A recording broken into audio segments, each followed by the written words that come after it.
여보, 우리 이제 집 팔아야 할 것 같아요. 남편에게 그 말을 꺼내던 날 통장에 남은 돈은 몇십만 원이 전부였습니다. 제 명예퇴직금, 남편 퇴직금, 그리고 30년 가까이 모은 전세 보증금까지 합치면 4억 가까운 돈이었죠. 거기에 6억이 넘는 돈을 은행에서 빌렸습니다. 받아보며 노후 보내자. 그 한마디에 평생 모은 돈을 전부 걸었어요. 변동금리가 2%대에서 7%대로 치솟는 데는 1년도 안 걸렸습니다. 월 이자가 100만 원대에서 300만 원이 훌쩍 넘어갔죠. 저는 돈내 마트 계산대에 섰고 남편은 경비 일을 시작했습니다. 도대체 무슨 일이 있었던 걸까요? 지금부터 제2의 송도라는 달콤한 꿈이 어떻게 2억이 넘는 손실로 바뀌었는지 말씀드리겠습니다. 시청 전 구독과 좋아요를 누르시면 로또에 당첨되는 행운이 올 수 있습니다. 그리고 지금 어디에서 시청하고 계신지 댓글로 남겨주세요. 여러분의 이야기도 듣고 싶습니다. 그럼 지금부터 시작되는 이야기 속으로 함께 들어가 볼까요? 안녕하세요. 저는 올해 65인 평범한 주부입니다. 아니, 정확히는 주부가 된 지 얼마 안 됐다고 해야겠네요. 저는 30년 가까이 공항에서 일했습니다. 국내선 카운터 직원이었죠. 매일 아침 7시에 출근해서 하루에도 수백 명의 승객을 응대했습니다. 탑승권 확인하겠습니다. 즐거운 여행 되세요. 그 말을 몇만 번은 했을 겁니다. 사실 그 일이 정말 좋았어요. 깔끔한 유니폼을 입고 승객들에게 친절하게 안내하는 일. 처음 공항에 취직했을 때 부모님께서 얼마나 자랑스러워 하셨는지 몰라요.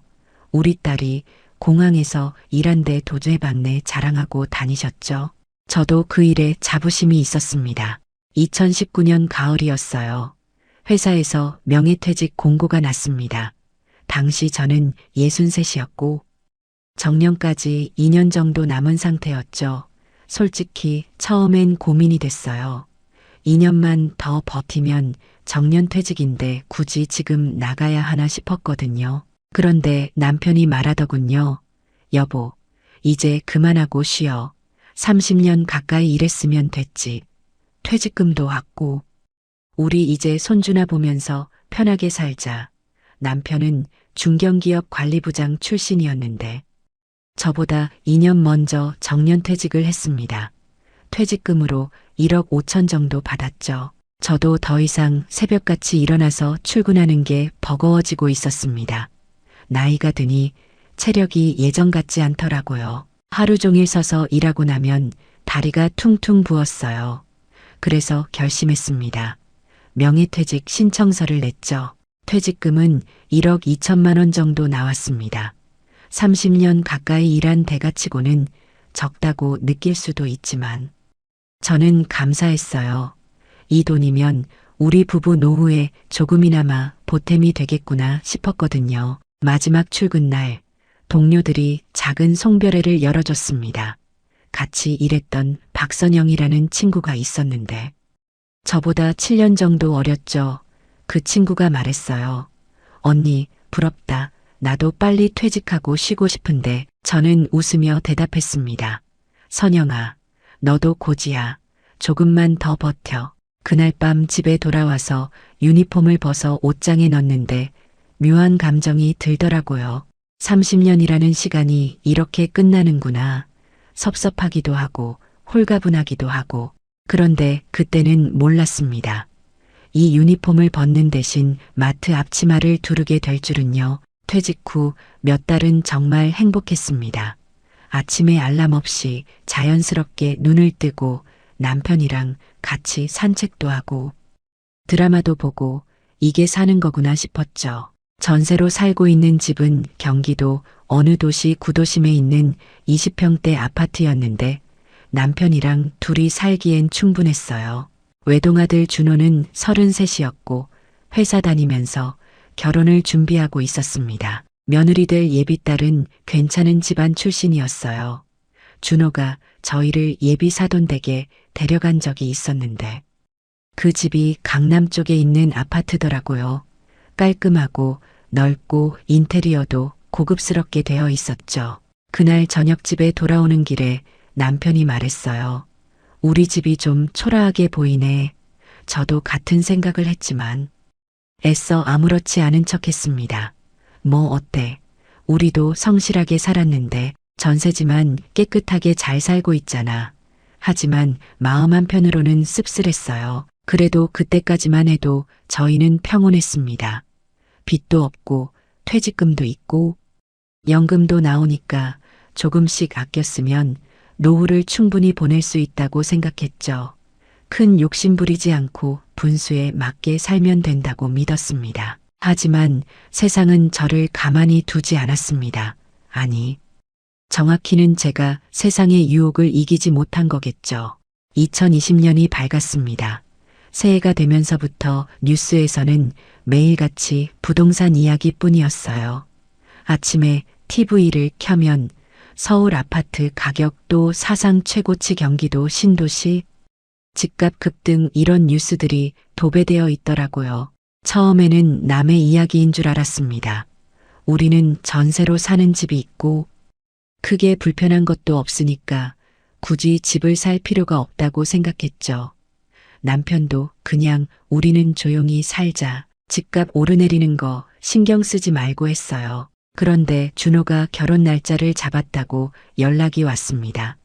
2021년 봄쯤 결혼식을 올리겠다고요. 기쁜 마음에 예비 며느리 부모님을 만나러 갔죠. 이번엔 사돈될 분들이 직접 저희 집으로 오셨어요. 그날따라 우리 집이 유난히 초라하게 보이더라고요. 20년도 넘은 아파트라 벽지도 누렇고 화장실 타일도 금이 가 있고 거실도 좁아서 4명이 앉으니 꽉 찬 느낌이었어요. 사돈될 분이 둘러보시면서 아, 여기 오래된 동네네요. 조용하고 좋겠어요. 하셨는데 그 말이 위로가 아니라 동정처럼 들렸습니다. 저녁을 먹고 헤어질 때 예비 사돈 어머니가 며느리 될 아이에게 말하는 게 들렸어요. 준호네 집은 좀 작네. 신혼집은 너희들이 알아서 준비해야겠다.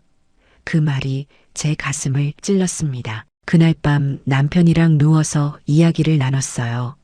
여보, 우리가 준호한테 미안하네. 집 하나 마련해주지 못해서. 남편도 한숨을 쉬더군요. 나도 그 생각했어.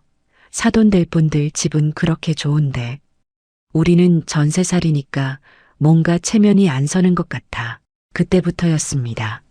뉴스에서 나오는 집값 이야기가 남의 일처럼 느껴지지 않기 시작한 게 점심시간에 슈퍼에 가면 동네 아주머니들도 부동산 이야기만 하더라고요. 김 여사, 우리 조카가 수도권 어디 신도시에 집 샀는데 1억이 올랐대. 요즘 안 사면 바보래요. 나중엔 더 못 산대. 저도 모르게 부동산 앱을 깔았습니다. 우리 동네 전세 시세를 검색해 봤더니 2년 전보다 5천만 원 가까이 올라 있더라고요. 집주인이 계약 갱신할 때 보증금 올려달라고 하면 어쩌나 불안해지기 시작했어요. 남편도 비슷한 생각을 했는지 어느 날 조심스럽게 말을 꺼냈습니다. 여보, 우리도 집 한번 알아볼까? 준호 결혼도 하는데 전세보다는 우리 집이 있는 게 낫지 않을까? 저는 속으로 기다렸다는 듯이 대답했어요. 나도 그 생각했어. 한번 알아나 보자. 그렇게 우리는 주말마다 분양 정보를 찾아봤습니다. 서울은 너무 비싸서 엄두도 못 냈어요. 강남은 말할 것도 없고 변두리 구축 아파트도 8억 9억씩 하더라고요. 우리가 가진 돈으로는 턱없이 부족했죠. 그러다가 눈에 들어온 게 경기도 서해안 쪽 신도시였습니다. 인터넷 광고에서 자꾸 보이더라고요. 바다가 보이는 프리미엄 아파트 제2의 송도를 꿈꾸는 미래, 도시, 지하철 연장 예정 이런 문구들이요. 남편이 말했어요. 여보, 여기 한번 가볼까? 분양관 구경이나 하자. 저는 솔직히 반신반의했습니다. 바다가 보인다는 게 얼마나 좋을까 싶었거든요. 하지만 그래, 구경이나 가보자 했죠.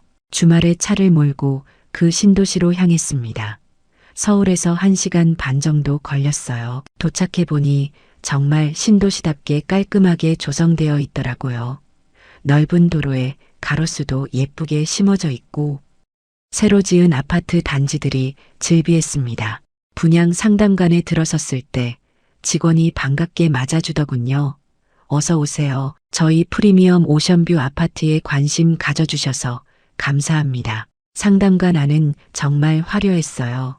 대형 스크린에서 홍보 영상이 나오고 아파트 모형도 전시되어 있고 직원이 저희를 창가로 안내했습니다. 이쪽으로 오시면 실제 조망을 보실 수 있습니다. 창문을 열어주는데 눈앞에 서해 바다가 펼쳐지더라고요. 푸른 바다와 수평선이 한눈에 들어왔습니다. 순간 숨이 멎는 것 같았어요. 와. 나도 모르게 감탄사가 나왔습니다. 남편도 옆에서 넋을 잃고 바다를 바라보고 있었죠. 30년 넘게 공항에서 일하면서 비행기만 봤는데 이렇게 바다를 매일 볼 수 있다니 상상만 해도 가슴이 벅찼어요. 직원이 말을 이어갔습니다. 지금 보시는 것처럼 저희 34평형은 모두 오션뷰입니다. 거실과 안방에서 바다가 다 보이시죠? 아침에 일어나서 커튼을 열면 매일 이 풍경을 보실 수 있어요. 그리고 일몰 때는 정말 장관입니다. 남편이 물었어요. 가격은 어떻게 되나요? 직원이 자료를 보여주며 설명했습니다. 34평형 기준으로 9억 중반대입니다. 지금이 1차 분양이라 프리미엄을 받기 전 가격이에요. 이 지역이 개발되면 10억은 훌쩍 넘을 겁니다. 10억, 그 숫자를 듣는 순간 현실로 돌아왔습니다. 우리가 가진 돈은 전세금 포함해서 4억 정도인데 10억짜리 집이라니 말도 안 된다고 생각했죠. 그런데 직원이 계속 말을 이었어요. 요즘 대출이 잘 나옵니다. 금리도 역대 최저 수준이고요. 그리고 이 지역은 앞으로 더 오를 겁니다. 지하철도 연장되고 대형 쇼핑몰도 들어오고 학교도 명문으로 유치하고 있어요. 지금 안 사시면 나중에 후회하실 수도 있습니다. 저는 그 말을 들으면서도 머뭇거렸습니다. 하지만 남편이 제 손을 잡더니 말했어요. 여보, 우리 한번 생각해보자. 평생 일만 하고 살았는데 이제 받아보면서 좀 살아도 되지 않을까. 그 말에 제 마음이 흔들렸습니다. 맞아요. 우리 평생 고생만 했잖아요. 30년 가까이 새벽같이 일어나 출근하고 밤늦게 퇴근하고 아이 키우고 시부모 모시고 한 번도 제대로 쉬어본 적이 없었어요. 받아보면서 커피 마시는 거 드라마에서만 보던 건데 저도 모르게 중얼거렸습니다. 남편이 옆에서 말했어요. 우리도 그렇게 살 자격 있어. 평생 성실하게 일했는데 분양 상담관을 나오면서도 머릿속에는 그 바다 풍경이 계속 떠올랐습니다. 차를 타고 돌아오는 길에 남편이 말했어요. 여보, 우리 진지하게 한번 계산해보자. 정말 안 되는 건지. 그날 밤 우리는 잠도 제대로 못 잤습니다. 머릿속으로 계속 그 바다가 보이는 거실이 그려졌어요. 거기서 아침 커피 마시는 모습, 준호가 결혼해서 손주 데리고 놀러 오는 모습, 친구들 초대해서 자랑하는 모습, 욕심이었을까요? 아니면 당연한 꿈이었을까요? 지금 생각해보면 그때 돌아섰어야 했습니다. 하지만 그때의 저는 이미 그 달콤한 유혹에 빠져들고 있었어요. 분양관을 다녀온 뒤로 머릿속이 복잡했습니다. 밥을 먹으면서도 설거지를 하면서도 자꾸 그 바다가 떠올랐어요. 남편도 마찬가지였던 것 같아요. 아무 말 없이 앉아서 계산기만 두드리고 있더라고요. 며칠 뒤 남편이 저를 식탁으로 불렀습니다. 여보, 우리 돈 한번 정리해봤어. 남편이 종이에 적어놓은 걸 보여줬어요. 내 퇴직금이 1억 5천 정도 있고 당신 명예퇴직금이 1억 2천, 그리고 지금 전세 보증금이 1억 3천이야. 합치면 4억이 되네. 남편의 목소리가 조심스러웠습니다. 그럼 6억이 부족한 건데. 제가 말하자 남편이 고개를 끄덕였어요. 응, 6억을 대출받아야 해. 그게 문제지. 6억이라는 숫자가 너무 크게 느껴졌습니다. 평생 빚 없이 살아온 우리가 갑자기 6억이라는 빚을 진다는 게 두려웠어요. 여보, 6억이면 이자가 얼마나 나올까? 제가 물었죠. 남편이 계산기를 두드렸습니다. 지금 변동금리가 2% 중반대래. 그럼 한 달에 이자가 100만 원 좀 넘게 나와. 우리 연금이랑 합치면 감당할 수 있을 것 같은데 100만 원 생각보다 적게 느껴졌어요. 물론 적은 돈은 아니지만 남편 말대로 우리 연금을 합치면 충분히 낼 수 있는 금액이었죠. 그 정도면 할만하겠네. 제가 말했습니다. 하지만 아직 확신이 서지 않았어요. 여보, 그런데 우리 퇴직금까지 다 넣는 거잖아. 그게 우리 노후 자금인데 제 목소리에 불안감이 묻어났습니다. 남편이 제 손을 잡았어요. 여보, 나도 무섭긴 해. 하지만 생각해봐. 지금 집값이 계속 오르고 있잖아. 뉴스에서도 전문가들이 앞으로 더 오른다고 하고 우리가 지금 10억에 사면 몇 년 뒤에는 12억, 13억 될 수도 있어. 그럼 빚 갚고도 남는 거야. 그 말이 설득력 있게 들렸습니다. 실제로 TV를 켜면 부동산 전문가들이 나와서 집값이 더 오를 거라고 했어요. 저금리 시대에는 빚도 자산이다. 지금 안 사면 영영 못 산다. 이런 말들이 저를 부추겼죠. 그리고 여보, 남편이 말을 이었습니다. 준호 결혼도 생각해야 해. 우리가 반듯한 집 하나 있어야 사돈될 분들한테도 체면이 서지. 전세살이 부모 밑에서 결혼하는 게 준호한테 미안하지 않아? 그 말에 마음이 움직였습니다. 맞아요. 우리 아들한테 떳떳해지고 싶었어요. 사돈될 분들 집은 그렇게 좋은데 우리는 남의 집세 들어 사니까 어딘가 주눅이 들었던 게 사실이었거든요. 알았어. 한번 해보자. 제가 말했습니다. 남편의 얼굴이 환해졌어요. 정말 후회 안 할 거지? 응. 우리 평생 성실하게 살았는데 이 정도 복은 누려도 되지 않을까.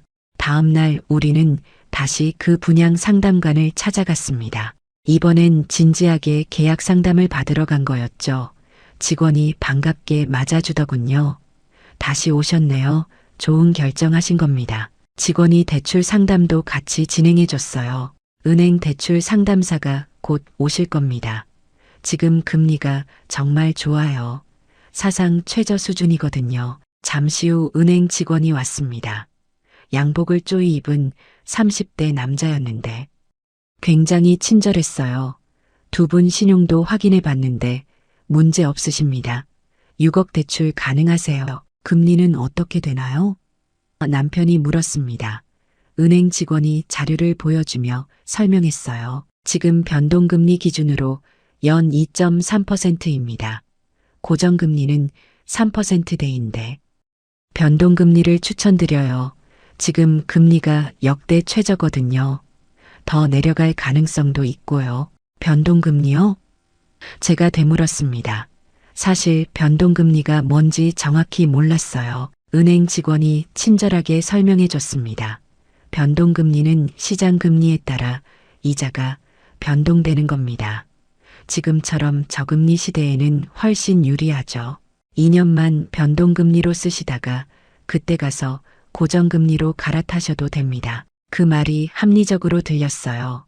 2년이면 충분하겠네요. 남편이 말했습니다. 은행 직원이 고개를 끄덕였어요. 네, 그리고 솔직히 말씀드리면 지금 집값이 오르고 있잖아요. 2년 뒤면 집값이 많이 올라서 대출 비중도 줄어들 겁니다. 그때 가서 여유롭게 고정으로 바꾸시면 돼요. 그 말을 들으니 더 안심이 됐습니다.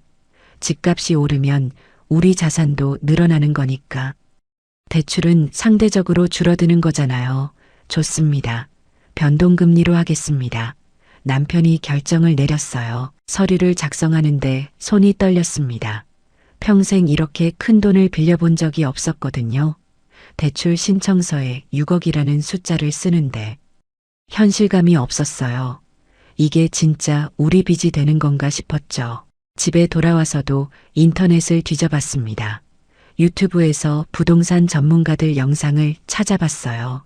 한 유튜버가 말하더군요. 지금 금리는 더 내려갈 겁니다.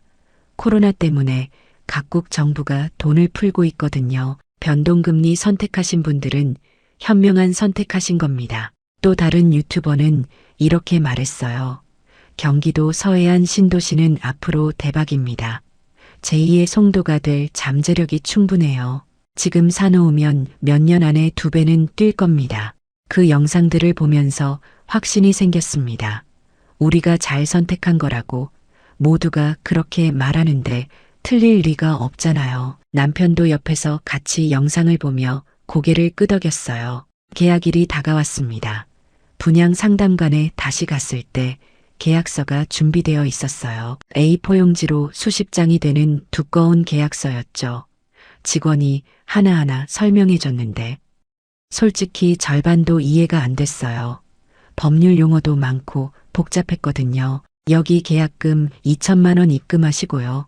중도금은 몇 개월 간격으로 나눠서 내시면 됩니다. 잔금은 입주할 때 치르시면 돼요. 직원이 설명했습니다. 남편과 저는 서로 눈을 마주쳤습니다. 이게 마지막 순간이었어요. 지금이라도 돌아설 수 있었죠. 하지만 우리는 고개를 끄덕였습니다. 도장을 찍었습니다. 남편이 먼저 찍고 제가 그 옆에 찍었어요. 도장을 누르는 순간 묘한 기분이 들었습니다. 두려움 반 설렘 반. 이제 우리도 집주인이 되는구나. 받아보는 집에서 살게 되는구나. 계약서를 받아들고 나올 때 직원이 악수를 청했습니다. 축하드립니다. 정말 좋은 선택하셨어요. 몇 년 뒤에 저한테 감사 인사하실 겁니다. 저도 웃으며 악수했어요. 감사합니다. 차를 타고 집으로 돌아오는 길 남편이 제 손을 잡았습니다. 여보, 우리 잘한 거지? 응, 잘한 거야. 우리 이제 받아보면서 살 거야. 저는 확신에 찬 목소리로 대답했어요. 그날 저녁 우리는 외식을 했습니다. 고깃집에 가서 삼겹살을 구워 먹으며 축배를 들었죠. 우리 앞으로 꽃길만 걷자. 남편이 소주잔을 들었고 저도 따라 들었습니다. 그래, 이제 고생 끝이야. 준호에게도 전화했습니다. 준호야, 아빠 엄마가 집 샀다. 진짜요? 어디요? 바다 보이는 신도시야. 34평짜리. 나중에 내 결혼하면 자랑스럽게 초대할 수 있겠다. 와 대박. 엄마 아빠 축하해요. 아들의 기뻐하는 목소리를 들으니 더 뿌듯했습니다. 우리가 정말 잘한 거구나. 이제 준호한테도 떳떳해질 수 있겠구나. 그날 밤 잠자리에 누웠을 때 남편이 말했어요. 여보, 나 오늘 너무 설레서 잠이 안 올 것 같아. 저도 마찬가지였습니다.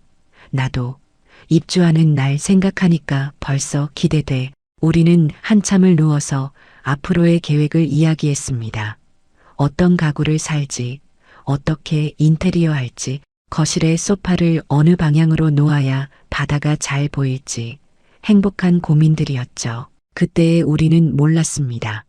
1년 뒤 우리가 그 계약서를 얼마나 후회하게 될지, 그 도장 하나가 우리 인생을 어떻게 바꿔놓을지. 하지만 그 순간만큼은 세상에서 가장 행복한 부부였습니다. 평생 모은 돈을 전부 걸었지만 그게 곧 몇 배로 돌아올 거라고 믿었으니까요. 어리석었을까요? 욕심이었을까요? 지금 생각하면 그렇습니다. 하지만 그때의 저는 정말 최선을 다해 판단한 거였어요. 모두가 집값이 오른다고 했고 전문가들도 그렇게 말했으니까요. 몇 개월이 지나고 드디어 입주일이 다가왔습니다. 그동안 중도금을 몇 번에 걸쳐 냈고 잔금을 치를 날이 온 거예요. 대출금 6억이 실행되어 통장에 들어왔다가 바로 빠져나갔지만 그 순간만큼은 억만장자가 된 기분이었습니다. 입주 전날 밤 잠을 설쳤어요. 내일이면 드디어 우리 집에 들어간다는 설렘에 한숨도 못 잤죠. 남편도 마찬가지였는지 밤새 뒤척이더라고요. 여보, 잠이 와? 응, 나도 너무 설레서 못 자겠어. 입주 당일 아침 우리는 일찍 일어나 이사짐 센터 차를 기다렸습니다. 30년 가까이 살았던 전셋집을 떠나는 건데도 아쉬움보다는 기대감이 더 컸어요. 이제 남의 집 아니고 우리 집이야. 남편이 흥분한 목소리로 말했습니다. 이사차를 타고 신도시로 향하는 길, 창밖 풍경이 달라지는 게 느껴졌어요. 도심을 벗어나니 시원하게 뚫린 도로가 나왔고 멀리 바다가 보이기 시작했죠. 여보 봐, 바다다. 제가 손으로 가리키며 소리쳤습니다. 아파트 단지 입구에 도착했을 때 가슴이 벅차올랐어요. 높이 솟은 아파트 건물들, 깔끔하게 정돈된 조경, 넓은 주차장. 와, 여기가 우리 집이야? 실감이 안 났습니다. 경비 아저씨가 차단기를 올려주면서 인사를 했어요. 입주 오셨어요? 몇 동이세요? 106동입니다. 남편이 자랑스럽게 대답했죠. 차단기가 올라가는 소리조차 음악처럼 들렸습니다. 동 앞에 차를 세우고 내렸을 때 가장 먼저 한 일이 뭔지 아세요? 고개를 들어 우리 집 창문을 찾아본 거였어요. 저기 15층 저 창문이 우리 거실이야. 남편이 가리키는 곳을 보니 정말 바다가 훤히 보이더라고요. 엘리베이터를 타고 15층에 올라갔습니다. 복도에 나오니 새집 냄새가 코끝을 스쳤어요. 누군가는 포르말데히드 냄새라고 싫어하지만 저한테는 그게 성공의 냄새로 느껴졌죠. 현관 비밀번호를 누르고 문을 열었습니다. 삐삐삐 마이너스 문이 열리는 소리. 그리고 눈앞에 펼쳐진 거실과 나도 모르게 감탄사가 터져나왔어요. 거실이 정말 넓었습니다.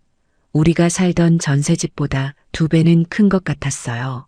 그리고 무엇보다 압도적이었던 건 거실 창 밖으로 펼쳐진 바다였습니다. 서해 바다가 파노라마처럼 한눈에 들어왔어요. 창문으로 다가가서 밖을 내다봤습니다.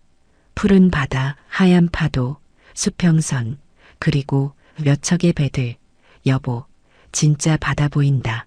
진짜로 제 목소리가 떨렸습니다. 남편이 뒤에서 제 어깨를 감싸 안았어요. 우리 해냈어. 평생 꿈꿨던 거 이뤘잖아. 그 순간 눈물이 핑 돌았습니다. 기쁨의 눈물이었죠. 이삿짐이 들어오고 우리는 부지런히 짐을 풀었습니다. 새 소파를 바다가 보이는 방향으로 놓고 TV는 반대편 벽에 걸었어요. 안방도 바다 조망이 되는데 침대를 창문 쪽으로 배치했죠. 저녁이 되자 정말 장관이 펼쳐졌습니다. 서쪽 바다라서 일몰이 보이는 거예요. 주황빛 노을이 바다를 물들이는 광경.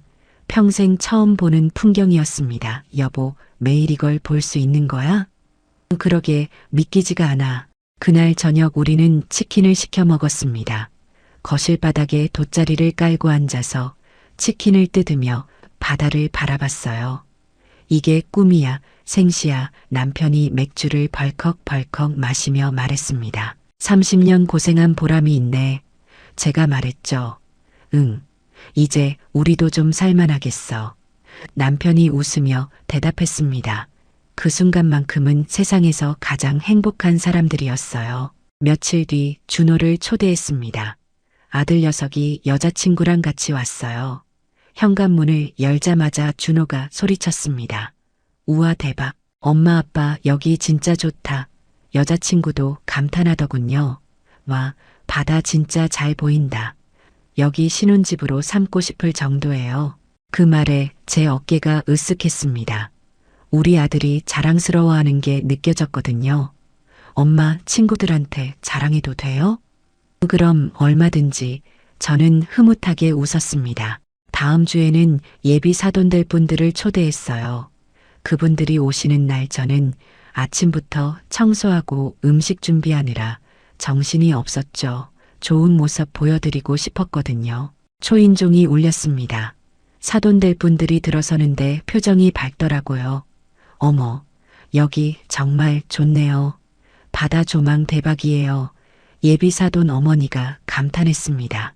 거실에 앉아서 차를 마시며 이야기를 나눴어요. 저희도 강남 살지만 바다는 못 보거든요. 여기는 정말 부러워요. 그 말을 듣는 순간 가슴이 뿌듯했습니다. 강남 아파트 사시는 분이 우리 집을 부러워한다니. 역시 우리 사돈 어른들 안목이 대단하시네요. 요즘 이런 오션뷰 아파트가 대세라던데 예비 사돈 아버지도 칭찬을 아끼지 않았어요. 그날 저녁 사돈들 분들을 배웅하고 나서 남편과 마주봤습니다. 여보, 우리 체면 제대로 살렸다. 남편이 신이 나서 말했어요.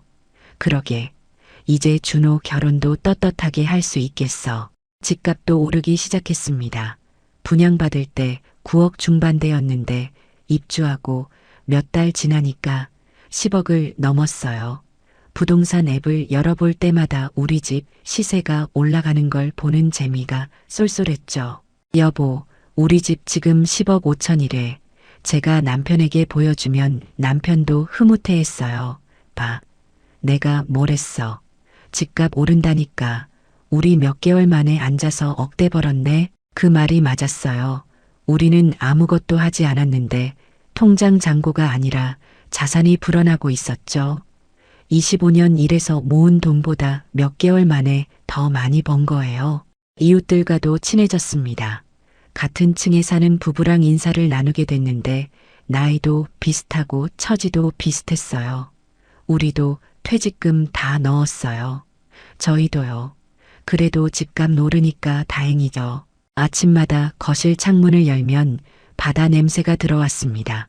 커튼을 젖히고 커피를 마시며 바다를 보는 시간이 하루 중 가장 행복한 순간이었어요. 이게 바로 삶의 질이지. 남편이 흐뭇하게 말했습니다. 주말이면 단지 내 산책로를 걸었어요. 깔끔하게 조성된 길을 따라 걸으면 바다가 한눈에 들어오는 전망대도 있었죠. 여보, 우리 정말 잘 선택했어. 제가 말하면 남편도 고개를 끄덕였습니다. 그 행복은 6개월 정도 지속됐습니다. 아니, 정확히는 6개월이 우리가 누릴 수 있는 행복의 전부였어요. 그 이후로는 지옥이 시작됐으니까요. 하지만 그 6개월 동안만큼은 정말 행복했습니다. 30년 일한 보람이 있다고 느꼈고 노후가 보장된 것 같아서 안심이 됐어요. 빚이 6억 있다는 사실조차 잊고 살았습니다. 집값이 오르고 있으니까 그 빚이 무섭지 않았거든요. 지금 생각하면 그게 마지막 평화였습니다. 폭풍 전야의 고요함이었죠. 하지만 그때의 저는 몰랐어요. 곧 모든 게 무너질 거라는 걸. 입주하고 1년쯤 지났을 때 변화가 시작됐습니다. 처음에는 미세한 조짐이었어요. 뉴스에서 미국 연준금리 인상 이런 소식이 들려오기 시작했죠. 남편이 말했어요. 미국 이야기잖아. 우리랑 무슨 상관이야. 저도 그렇게 생각했습니다. 한국은 한국이고 미국은 미국이지. 설마 미국 금리가 오른다고 해서 우리한테까지 영향이 있겠어요? 하지만 세상은 생각보다 촘촘하게 연결되어 있었습니다. 몇 달 뒤 한국은행도 기준 금리를 올리기 시작했어요. 처음엔 0.25%씩 조금씩 올랐죠. 이 정도는 괜찮아. 남편이 말했습니다. 실제로 월 이자가 몇만 원 오르는 정도였으니까 크게 신경 쓰지 않았어요. 하지만 금리는 계단처럼 올라갔습니다. 0.25% 오르고 또 0.25% 오르고 어느 순간부터는 0.5%씩 뛰기 시작했어요. 뉴스에서는 빅스텝, 자이언트 스텝 이런 용어들이 나오기 시작했죠. 어느 날 은행에서 문자가 왔습니다. 고객님의 대출 금리가 변경되었습니다. 문자를 열어보는데 손이 떨렸어요.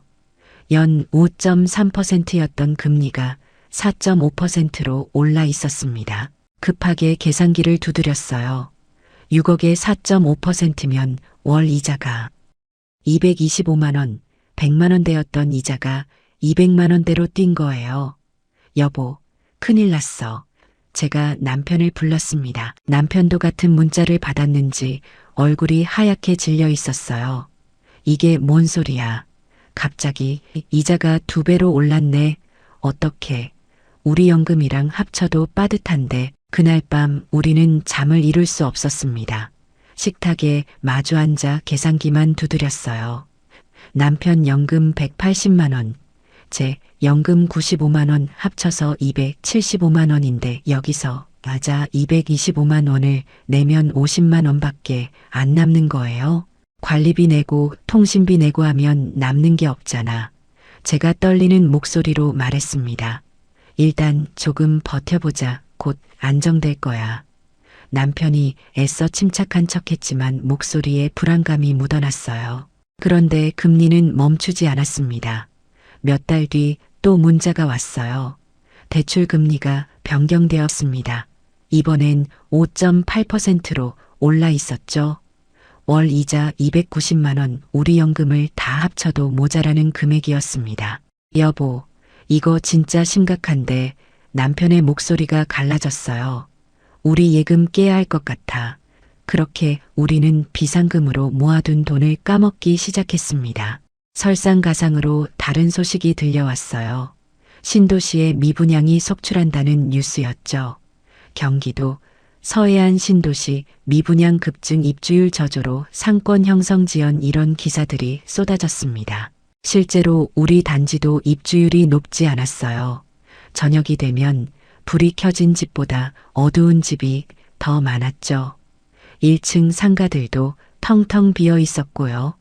제2의 송도라던 약속은 어디 갔는지 편의점 하나 제대로 없었습니다. 장을 보러 나가려면 차를 타고 한참을 가야 했어요. 약속했던 대형마트도 학교도 지하철 연장도 전부 연기되거나 무산됐죠. 속았어. 우리 완전히 속은 거야. 남편이 이를 갈았습니다. 더 충격적인 건 집값이었습니다. 우리가 10억 넘게 올랐다고 좋아했던 시세가 계속 떨어지기 시작한 거예요. 10억 5천이던 게 10억으로 떨어지고 9억 후반대로 떨어지고 부동산 앱을 열어볼 때마다 가슴이 철렁했습니다. 매물은 쏟아져 나오는데 사는 사람이 없었어요. 금매 파격 가격 손실 감수 이런 문구들이 즐비했죠. 그러던 어느 날 마침내 금리가 7%를 넘었습니다. 월 이자 350만 원. 상상도 못한 숫자였어요. 우리 연금을 다 합쳐도 75만 원이 모자랐습니다. 여보, 이제 정말 못 버티겠어. 제가 울먹이며 말했습니다. 남편도 머리를 감싸 쥐었어요. 나도 알아. 근데 어떻게? 집을 팔자니 손해고 버티자니 이자가 감당이 안 되고 매달 마이너스 통장에서 돈을 빼서 이자를 막았습니다. 그러다 보니 마이너스 한도도 바닥이 났어요. 카드가 또 밀리기 시작했고 관리비도 연체됐죠. 어느 날 남편이 말했습니다. 여보, 나 경비일 알아볼게. 뭐? 저는 귀를 의심했어요. 남편은 중견기업 부장 출신이었어요. 정년까지 일하고 깨끗하게 퇴직한 사람인데 경비일을 한다고요? 다른 방법이 없어. 월급이라도 벌어야 이자를 낼 수 있잖아. 남편의 목소리가 떨렸습니다. 여보. 제가 눈물을 흘리자 남편이 제 손을 잡았어요. 괜찮아. 일이 귀한 게 어딨어. 돈만 벌면 되는 거지. 그렇게 남편은 아파트 단지 경비 일을 시작했습니다. 첫 출근하는 날 남편이 경비 유니폼을 입고 나가는 모습을 보는데 가슴이 찢어지는 것 같았어요. 부자님이라고 불리던 사람이 이제 경비 아저씨가 되는 거잖아요. 남편의 월급은 200만 원 정도였습니다. 연금이랑 합쳐도 여전히 이자를 내기엔 빠듯했어요.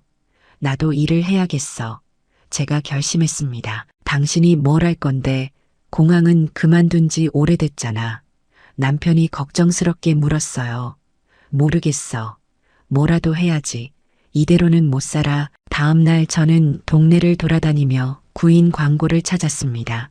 식당, 카페, 편의점, 여러 곳에 전화를 걸었지만 65이라는 나이가 걸림돌이었어요. 죄송한데 조금 연세가 있으셔서 번번이 거절당했습니다. 며칠을 헤매다가 겨우 찾은 곳이 동네 대형마트 계산대였습니다. 경력 상관없이 채용합니다. 라는 문구가 눈에 들어왔죠. 이력서를 냈더니 다음 날 바로 연락이 왔어요. 내일부터 나오실 수 있으세요? 첫 출근 날 제 모습이 거울에 비쳤습니다. 파란색 앞치마를 두르고 명찰을 단 모습. 30년간 입었던 공항 유니폼과는 너무 달랐어요. 눈물이 핑 돌았지만 꾹 참았습니다. 울어서 뭐가 달라지나요?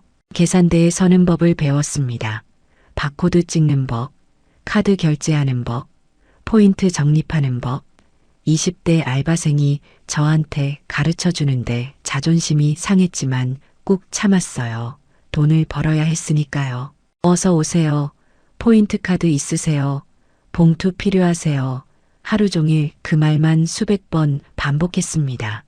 다리가 퉁퉁 붓고 허리가 끊어질 것 같았지만 버텼어요. 제 월급은 150만 원 정도였습니다. 남편 경비 월급 200만 원, 연금 275만 원, 합쳐서 625만 원, 여기서 이자 350만 원을 내면 275만 원이 남았어요. 관리비 40만 원, 통신비 15만 원, 식비 교통비 하면 빠듯했지만 그래도 버틸만 했습니다. 이제 좀 살 것 같아 남편이 안도의 한숨을 쉬었어요. 하지만 저는 알고 있었습니다. 이게 끝이 아니라는 걸, 우리가 지금 벼랑 끝에 서 있다는 걸. 창밖으로 바다가 보였습니다. 예전에는 그렇게 아름답게 보이던 바다가 이제는 저를 비웃는 것 같았어요. 바다 보며 노후 보내자던 우리의 꿈은 어디로 간 걸까요? 밤마다 남편과 저는 식탁에 마주 앉아 한숨만 쉬었습니다. 대화도 줄었어요. 무슨 이야기를 해도 결국 돈 이야기로 귀결됐으니까요. 이자가, 관리비가, 대출이, 그런 단어들만 오갔죠. 준호는 눈치를 챈 듯했습니다. 전화를 걸 때마다 엄마 아빠 괜찮아요? 물었어요. 응, 괜찮아. 걱정 마. 거짓말을 했습니다.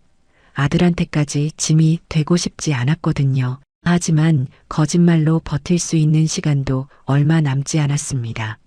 곧 모든 게 들통날 날이 오고 있었으니까요. 마트 계산대에서 일한 지 석 달쯤 됐을 때였습니다. 이제 좀 일에 익숙해질 때였죠. 바코드 찍는 것도 능숙해졌고 손님들 응대하는 것도 자연스러워졌어요. 그날은 토요일 오후였습니다. 주말이라 마트에 손님이 많았어요. 저는 3번 계산대에서 연신 바코드를 찍고 있었죠. 어서 오세요. 포인트 카드 있으세요? 기계적으로 말을 반복했습니다. 다음 손님 차례가 됐습니다. 어서 오세요. 고개를 들지도 않고 인사를 했어요. 손님이 카트를 밀고 오는 소리가 들렸죠. 물건을 꺼내 계산대에 올리기 시작했습니다. 유기농 채소, 수입 과일, 고급 치즈, 와인 한 병, 제법 비싼 물건들이었어요. 바코드를 찍으면서 무심코 손님의 손을 봤는데 명품 시계가 보이더라고요. 그때였습니다.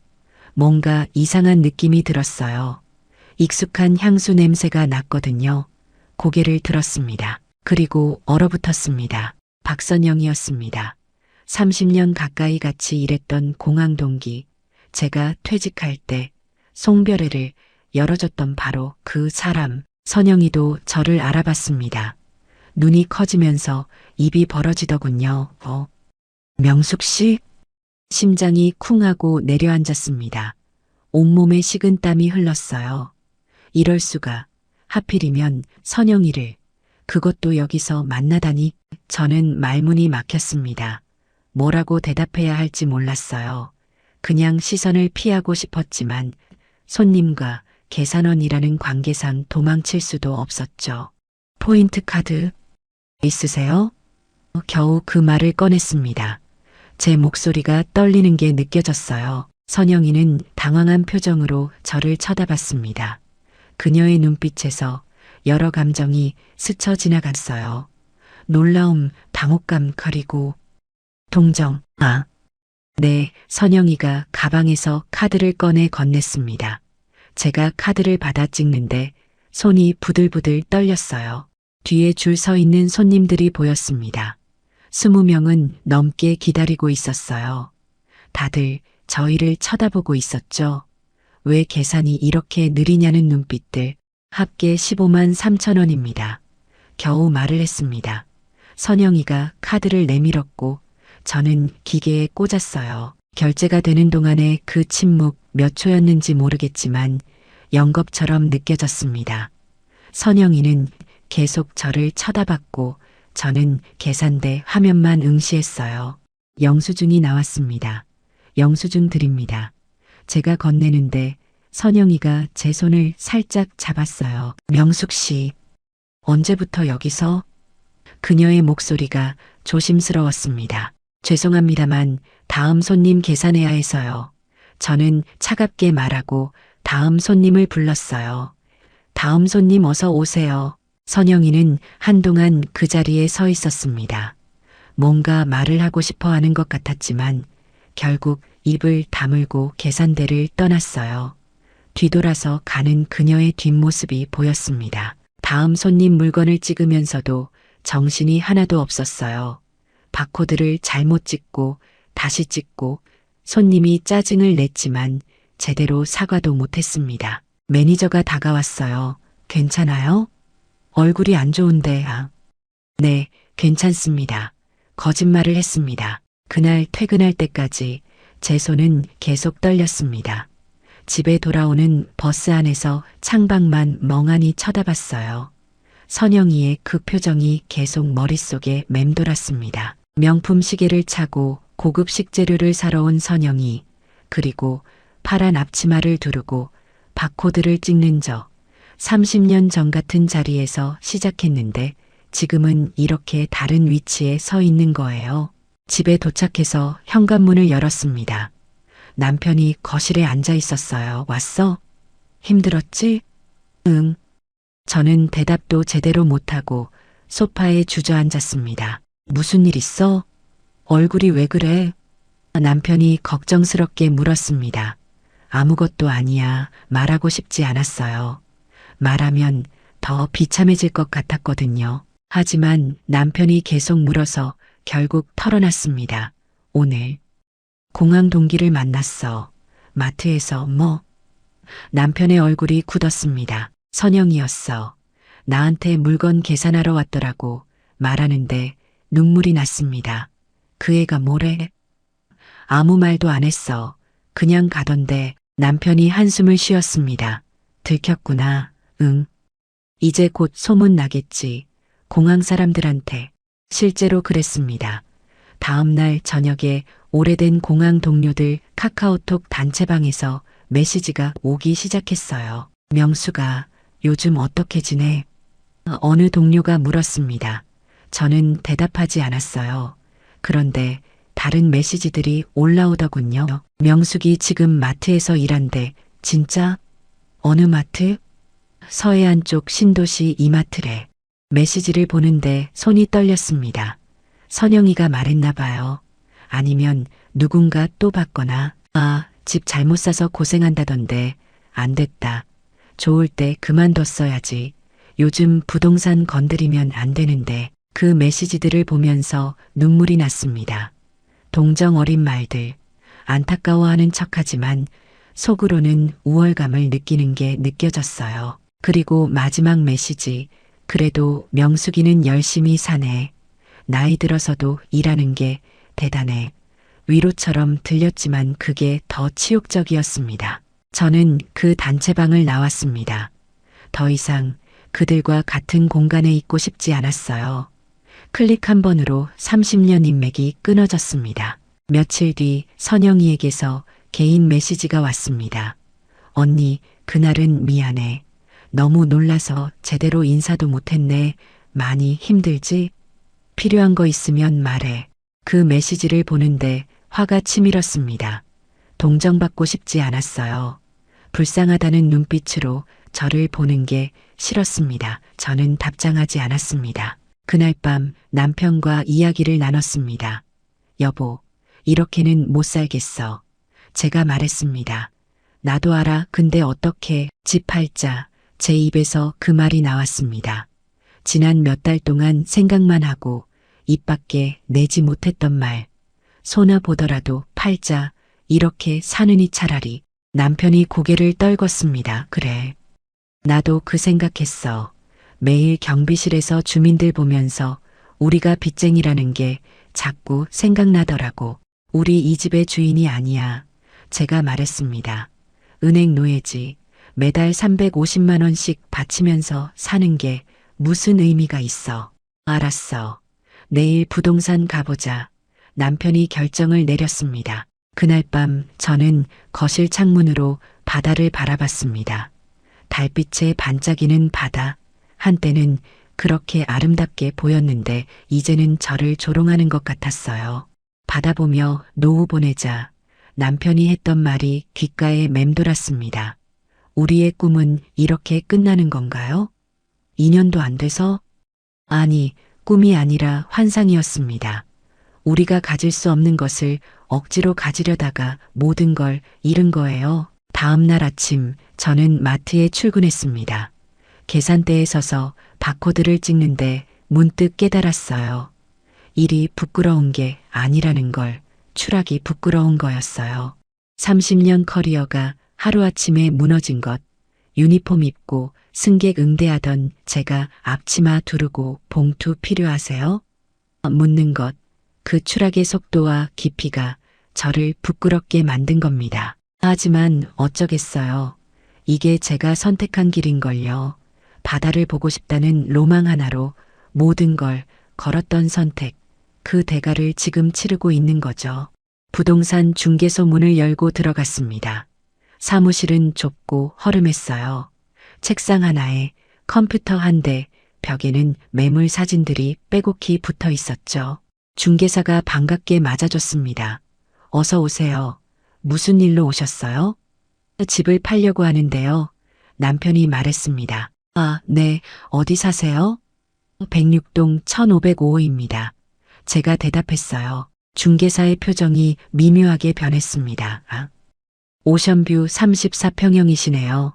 네, 급하게 팔고 싶은데 가능할까요? 중개사가 한숨을 쉬었습니다. 솔직히 말씀드리면 지금 이 단지가 거래가 안 돼요.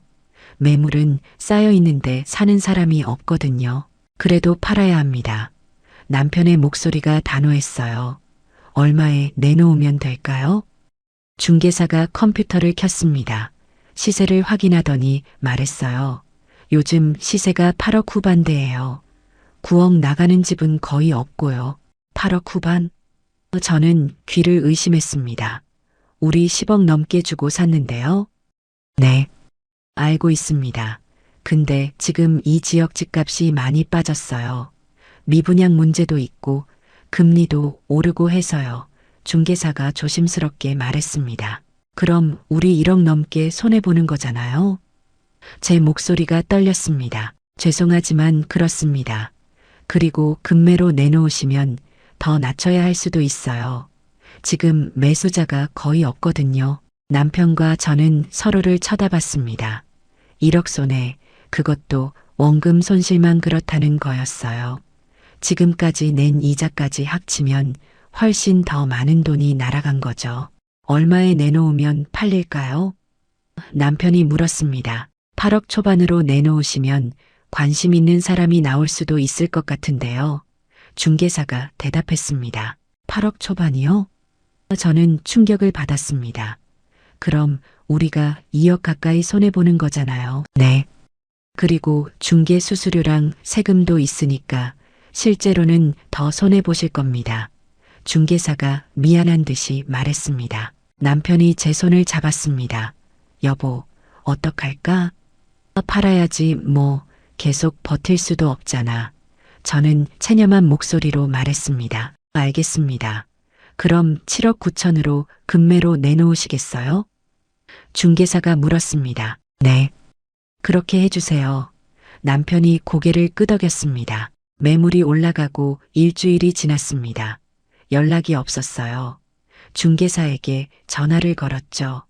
아직 연락 온 사람 없나요? 네. 문의는 몇 건 있었는데 실제로 보러 오는 사람이 없네요. 가격을 조금 더 낮추시면 어떨까요? 얼마나요? 7억 5천 정도면 움직일 것 같은데요. 7억 5천. 우리가 10억 가까이 주고 산 집을 2억 5천이나 깎아서 파는 거였어요. 거기에 그동안 낸 이자 6천만 원 넘게 합치면 3억이 넘는 돈이 허공으로 사라지는 겁니다. 알았어요. 그렇게 해주세요. 남편이 말했습니다. 더 이상 버틸 힘이 없었어요. 가격을 낮추고 며칠 뒤 연락이 왔습니다. 손님이 집 보러 오신답니다. 드디어 기회가 온 거죠. 매수자는 40대 부부였습니다. 집안을 둘러보더니 별로 관심 없는 듯한 표정이었어요. 미분양 단지라 좀 그렇네요. 입주율이 낮아서 분위기가 안 좋아요. 그 말을 들으면서도 꾹 참아야 했습니다. 제발 사달라고 빌고 싶었지만 티낼 수 없었어요. 7억 3천이면 어떨까요? 매수자가 깎았습니다. 예. 저는 당황했습니다. 급매라고 하셨잖아요. 저희도 대출받아야 해서요. 7억 3천이면 고려해 볼게요. 매수자의 태도가 당당했습니다. 남편과 저는 복도로 나와 의논했습니다. 여보, 어떡할까? 또 깎는데 받자. 더 기다리면 더 손해야. 결국 7억 3천에 계약했습니다. 10억 가까이 주고 산 집을 7억 3천에 판 거예요. 계약금을 받고 나서 저는 눈물이 났습니다. 잔금 치르는 날이 왔습니다. 은행에 모여서 서류를 작성했어요. 잔금이 들어오고 대출금 6억을 갚았습니다. 남는 돈은 1억 3천 정도. 처음 들어갈 때 우리가 가진 돈이 4억이었어요. 퇴직금 2억 7천에 전세금 1억 3천. 지금 남은 돈은 1억 3천. 퇴직금이 전부 날아간 거였습니다. 거기에 그동안 낸 이자까지 합치면 정말 2억이 훨씬 넘는 돈을 잃은 거예요. 남편이 35년 일해서 모은 돈, 제가 30년 일해서 모은 돈 전부 증발했습니다. 이제 어떡하지? 제가 남편에게 물었습니다. 일단 월세집 알아봐야지. 남편이 무기력하게 대답했습니다. 우리는 구도심 쪽 월세 빌라를 알아봤습니다. 보증금 1천만 원에 월세 60만 원짜리 집이었어요. 20년 넘은 빌라, 엘리베이터도 없고 주차장도 협소했습니다. 이사 가는 날 짐을 싸면서 거실을 마지막으로 둘러봤습니다. 창밖으로 보이는 바다. 한때는 그렇게 보고 싶었던 그 바다가 이제는 악몽처럼 느껴졌어요. 가자. 남편이 제 손을 잡았습니다. 우리는 집 열쇠를 반납하고 106동을 나왔습니다. 새 집에 도착했을 때 현실이 느껴졌습니다. 좁은 거실, 낡은 벽지, 그리고 창문 밖에 보이는 옆집 벽 바다는커녕 하늘도 제대로 안 보였어요. 짐을 풀면서 준호에게 전화를 걸었습니다. 준호야, 응, 엄마. 미안해, 우리 집 팔았어. 준호가 잠시 침묵하더니 말했습니다. 괜찮아요. 엄마, 집이 뭐가 중요해요. 엄마 아빠가 건강하면 되죠. 준호야. 결혼도 좀 미뤄야 할 것 같아. 엄마 아빠가 지금 도와줄 형편이 안 돼서 그 말을 하는데 목이 메었습니다. 엄마, 나 괜찮아요. 저희끼리 알아서 할게요. 엄마 아빠는 걱정 마세요. 준호의 목소리도 떨렸습니다. 전화를 끊고 소파에 주저앉았습니다. 아들한테까지 짐이 되다니. 결혼 자금도 못 대주고 오히려 걱정 끼치고 그날 밤 좁은 거실에서 남편과 마주 앉았습니다. 여보, 우리 뭘 잘못한 걸까? 제가 물었습니다. 다 내 탓이야. 내가 받아보자고 졸랐잖아. 남편이 자책했습니다. 아니야, 나도 원한 거잖아. 둘 다 욕심부린 거지. 제가 말했습니다. 우리는 한참을 말없이 앉아 있었습니다. 창밖에서는 비가 내리기 시작했어요. 빗소리가 허름한 빌라 지붕을 두드리는 소리, 바다에서 들었던 파도 소리와는 너무 달랐습니다. 그래도 여보, 남편이 제 손을 잡았습니다. 빚은 없잖아. 이제 더 이상 은행 눈치 안 봐도 되잖아. 맞는 말이었습니다. 집은 잃었지만 빚도 청산했어요. 매달 350만 원씩 이자 낼 걱정은 안 해도 됐죠. 그리고 우리 아직 건강하잖아. 일할 수 있잖아. 남편이 말을 이었습니다. 그래, 우리 다시 시작하자. 제가 고개를 끄덕였습니다. 처음부터 다시.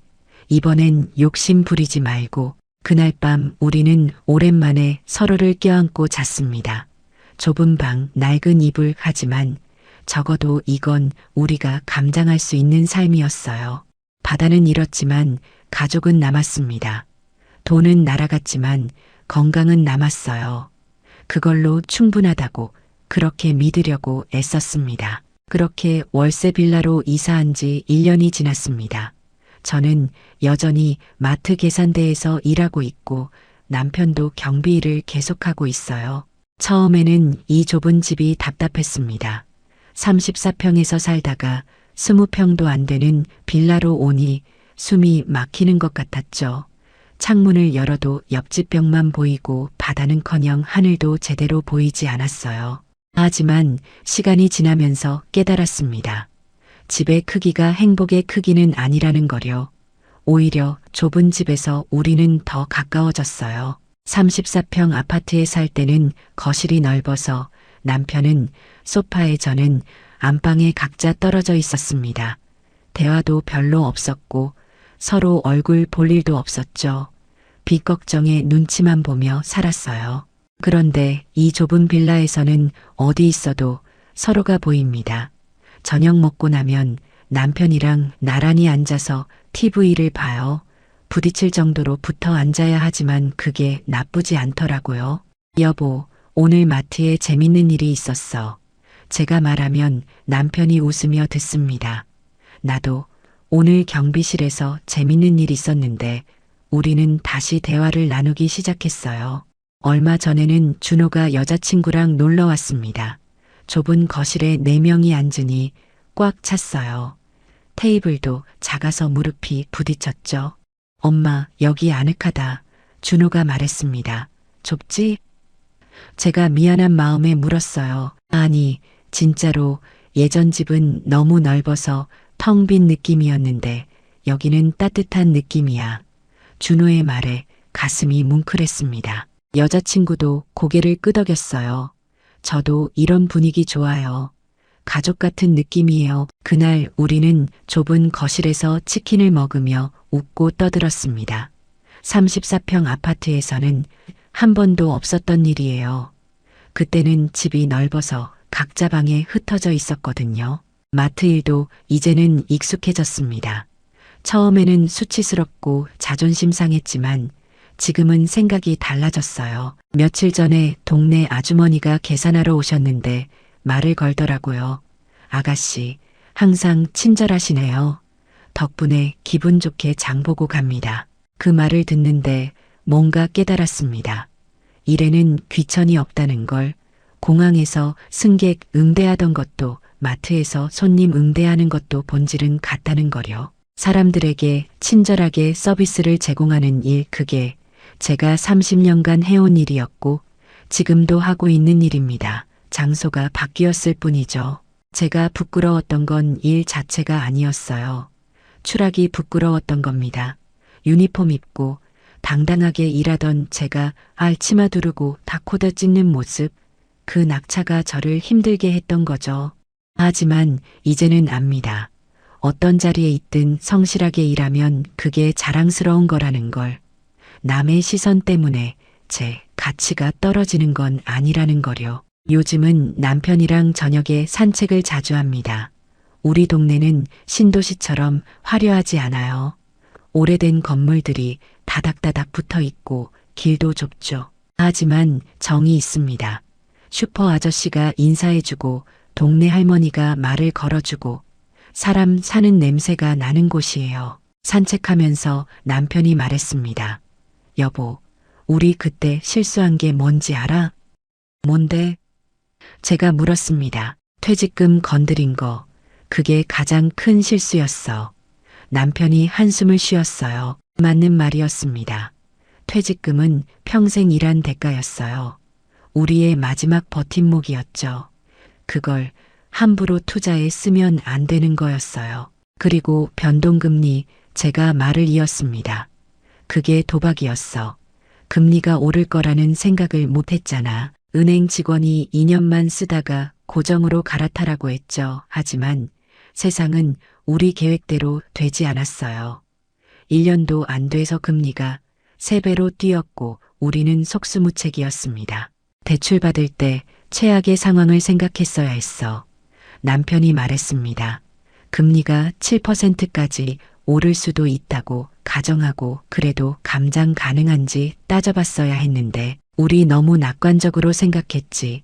제가 고개를 끄덕였습니다. 집값은 계속 오르고 금리는 계속 내려갈 거라고 믿었잖아. 그리고 사돈체면 남편이 쓴웃음을 지었어요. 그게 우리를 망친 거야. 사돈될 분들 집이 강남이라고 우리도 반듯한 집이 있어야 한다는 생각. 저도 인정했습니다. 허영이었어. 남들 시선을 너무 의식한 거지. 전세살이가 뭐가 창피해. 성실하게 살면 되는 건데. 우리는 벤치에 앉아 한참을 이야기했습니다. 지난 2년간의 일들, 후회되는 선택들, 그리고 배운 것들. 제일 큰 교훈은 뭐야? 제가 남편에게 물었습니다. 로망 때문에 현실을 버리면 안 된다는 거. 남편이 대답했어요. 받아보고 싶다는 로망 하나로 평생 모은 돈을 다 걸었잖아. 그게 얼마나 어리석은 짓이었는지. 분양 홍보관 말도 너무 믿었어. 제가 말했습니다. 제2의 송도, 지하철 연장, 대형 쇼핑몰. 다 거짓말이었잖아. 우리가 너무 순진했던 거지. 노후 자금은 절대 건드리면 안 돼. 남편이 단호하게 말했습니다. 투자하면 안 돼. 그냥 안전하게 예금에 넣어두고 조금씩 써야 하는 거야. 불리려고 하다가 다 잃어버렸잖아. 집으로 돌아오는 길, 저는 남편 손을 꼭 잡았습니다. 여보, 그래도 우리 다시 시작할 수 있어서 다행이야. 나이가 70, 80이었으면 어쩔 뻔했어. 그러게, 아직 건강하니까 일할 수 있고 다시 모을 수도 있지. 남편도 제 손을 꼭 쥐었습니다. 요즘 준호에게서 좋은 소식이 들려왔습니다. 결혼 날짜를 잡았다고요. 엄마 아빠, 저희끼리 알아서 할게요. 작은 결혼식으로 조촐하게 할 거예요. 미안하다 준호야. 제가 말했습니다. 엄마 괜찮아요. 오히려 제가 더 좋아요. 허례허식 없이 진짜 사랑하는 사람들만 모이는 게. 준호의 목소리가 밝았습니다. 며칠 전에는 준호가 기쁜 소식을 전해줬습니다. 엄마, 우리 아기 생길 것 같아요. 정말? 저는 소리를 질렀습니다. 네, 아직 확실한 건 아니지만 다음 주에 병원 가볼 거예요. 준호의 목소리에 설렘이 묻어났어요. 손주를 볼 날이 얼마 안 남았다는 생각에 가슴이 벅찼습니다. 34평 아파트보다 손주가 훨씬 더 소중하죠. 여보, 우리 곧 할아버지 할머니 된대. 제가 남편에게 말했습니다. 진짜? 와, 드디어. 남편이 활짝 웃었습니다. 손주 보면서 노후 보내는 게 진짜 행복인 거야. 받아보는 게 아니라. 맞는 말입니다. 우리는 받아보며 노후 보내겠다고 했지만 진짜 행복은 가족이 함께 있는 거였어요. 지금 우리는 빚이 없습니다. 집은 월세지만 매달 감당할 수 있는 돈이에요. 마트에서 버는 150만 원, 남편이 경비로 버는 200만 원, 연금 275만 원 합치면 625만 원입니다. 월세 60만 원, 관리비 20만 원, 생활비 300만 원 쓰고도 매달 200만 원 넘게 저축할 수 있어요. 조금씩이지만 다시 모으고 있습니다. 5년만 이렇게 살면 1억은 모을 수 있을 거예요. 그때 가면 작은 전세라도 들어갈 수 있겠죠. 욕심 부리지 않고 우리 분수에 맞게 살 겁니다. 창밖을 봅니다. 옆집 벽이 보이고 좁은 골목이 보여요. 바다는 보이지 않지만 괜찮습니다. 저 가다가 우리한테 얼마나 비싼 대가를 치르게 했는지 이제 알거든요. 어제 마트에서 있었던 일입니다. 한 손님이 계산하면서 물어보더라고요.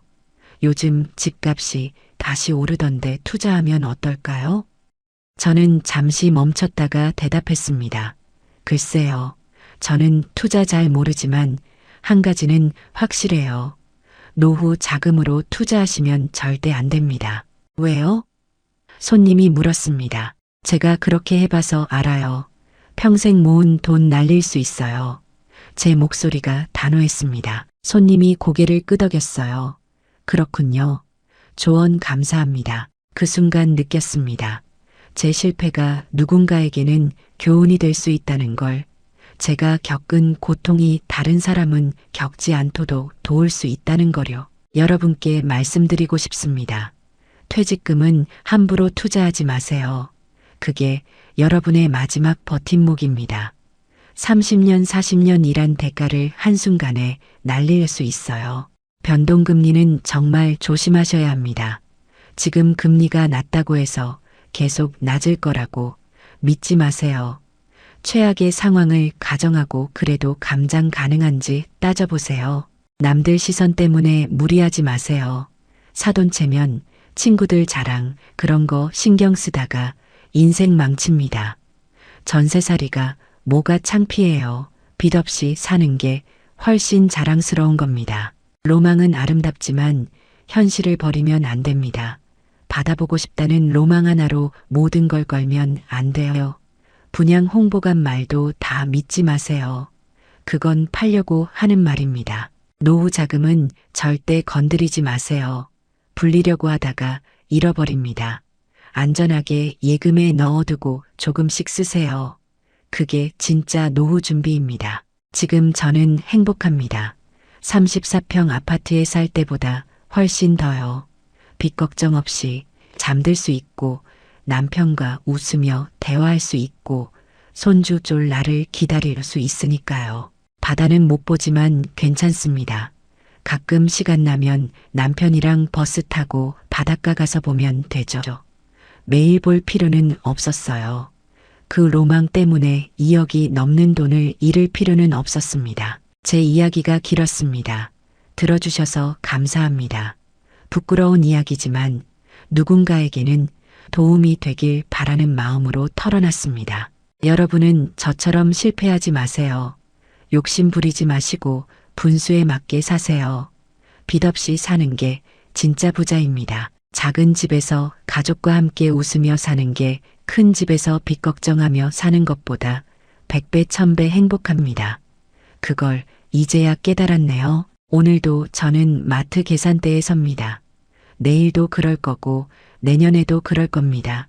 하지만 이제는 부끄럽지 않습니다. 성실하게 일해서 가족 먹여 살리는 게 자랑스러우니까요. 여러분 행복하세요. 큰 욕심 부리지 말고 작은 행복에 감사하며 사세요. 그게 진짜 성공입니다.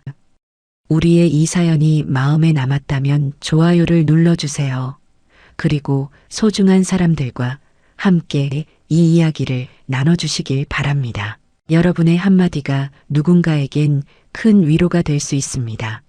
영상이 마음에 드셨다면 구독과 좋아요, 응원 부탁드립니다. 감사합니다.